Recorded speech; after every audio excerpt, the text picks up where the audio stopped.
Hi guys, so Keir Starmer's honeymoon period as leader of the Labour Party has been over for some time, but the first real test to any new leader is generally a by-election. And now there's a by-election taking place in Hartlepool on the 6th of May, and well, it's not looking very good. Now, if we look at Hartlepool from a historical perspective, we can see that the Labour Party has always held a lead over its main rival, the Conservatives here. You can see on this graph.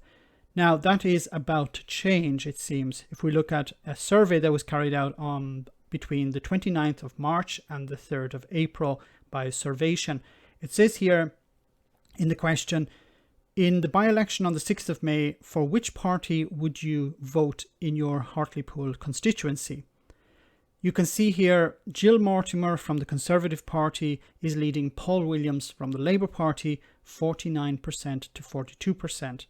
Now, what is the reason for that? Is it something that Keir Starmer as leader is doing something wrong? Is it the Labour Party itself is doing something wrong? Is the Conservative Party doing something right for a change? Is it the vaccine rollout? Is it the pandemic? Is it Brexit? What is happening here to convince the public that they should support the Conservatives over Labour in a seat that is generally a Labour-leaning constituency? So I want to show you this interview with Andrew Fisher, who's a political commentator. He's a supporter of the Labour Party. He's going to explain what he thinks maybe is the problem. Going to see a more aggressive, passionate leader of the Labour Party, or is this it?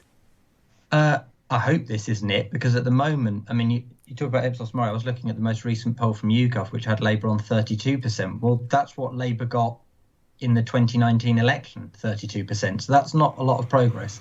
But I do think we need to see... Not a lot of progress. That's an absolute disaster, because we looked at what happened to Labour in 2019. It was the worst result since the 1930s. And we laid that blame, some people would say correctly, some people would say unfairly, at Jeremy Corbyn's door. More passion. Keir Starmer was never going to be a replica of Jeremy Corbyn or anybody else, nor should he be a replica of anybody else. Especially not Jeremy Corbyn. I knew you won't like me saying that, but that didn't go. It didn't go well though, Andrew. Did it? It went so badly. Of course it did, but as I said, Labour's on 32% in the polls currently. It was on 32% in 2019 election. So, it's not going great. I think he has to show a lot more passion, and I think the time is right now that he does. He has to stop saying, sort of generalities and go on to some specifics. Choose some issues that really matter to people, whether it's about work. He's talked a little bit about the fire and rehire practices of companies like British Gas.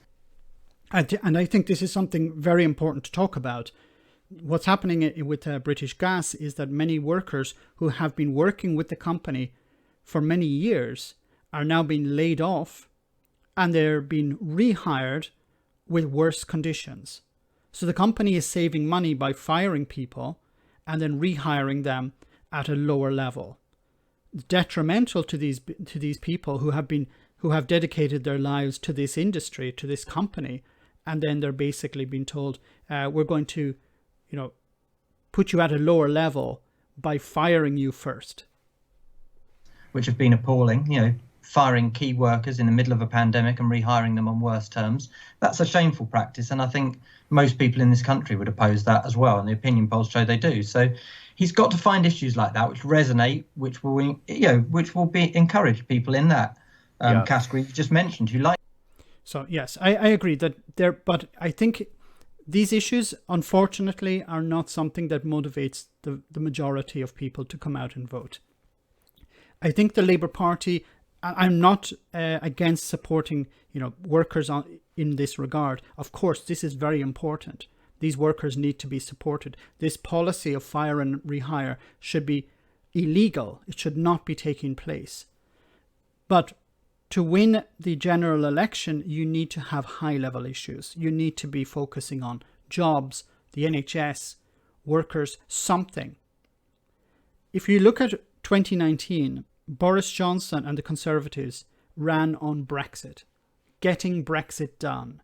They were the Get Brexit Done party. People voted for them because they were tired of Brexit. They were tired of turning on their TV and every day hearing about Brexit. And Boris Johnson said, vote for me and you won't hear about Brexit anymore. Of course, it was a big pile of lies, but it worked. And the Labour Party need to follow that type of thinking. Not lying, I take that back, but they need to find a high-level issue, something general, and run with that. They need to have people think, when they hear the word Labour, they are automatically associated with something. At the moment, people are not associating the Labour Party with anything. That needs to change. If you want to win a general election, it has to be a high-level issue. It can be defend the NHS, protect the NHS, more jobs, or jobs for people. I don't know. They must have some political strategists who can come up with some decent slogans. But they need to work towards having a single goal, a slogan, an idea that people automatically think when they hear the word Labour Party. At the moment, that's not the case. Keir Starmer, if he's not up to the job, if he's not able to turn this around, I think he has to go. He needs to be replaced. You need to have somebody in who's passionate, somebody who's able to hold Boris Johnson to account much better. I've been responding to Prime Minister's questions, and I think the responses that Keir Starmer has had to Boris Johnson are mixed. Some days it's good, some days it's terrible. But going forward, you need to have someone like Yvette Cooper, or someone who clearly has passion and is able to connect with ordinary people. But again, we have to go back to the slogans. We have to go back to the overarching message. It has to be something that resonates with the public. The NHS, protect the NHS. That could be something I think would convince many people to come out and vote for the Labour Party.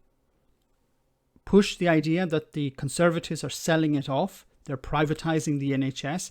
This needs to change. We are here to protect it. The NHS has delivered on the vaccine. It's delivered on supporting people through the pandemic, saving lives.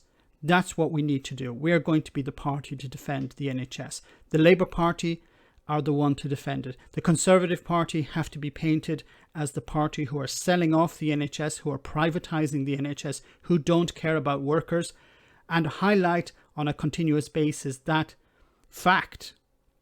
And then I believe that you will be able to convince people to vote for the Labour Party over the Conservatives. Now, when it comes to Hartlepool, I don't know the ins and outs of what's happening in Hartlepool, but either way, if Labour come out badly in Hartlepool, I think the Labour leader is going to have to really consider his position. Let me know in the comment section, guys, what you think. As always, your comments are greatly appreciated. Thanks a lot. I want to say a big thank you to all of my patrons. You ensure that this channel continues to exist. I'm eternally grateful for all of your support. If you join Patreon, you will receive instant access to our Discord server, where we have both audio and video chats. You can chat with me and other patrons, where we discuss important and non-important issues. Becoming a patron per month costs about the same as a large coffee, so why not check it out?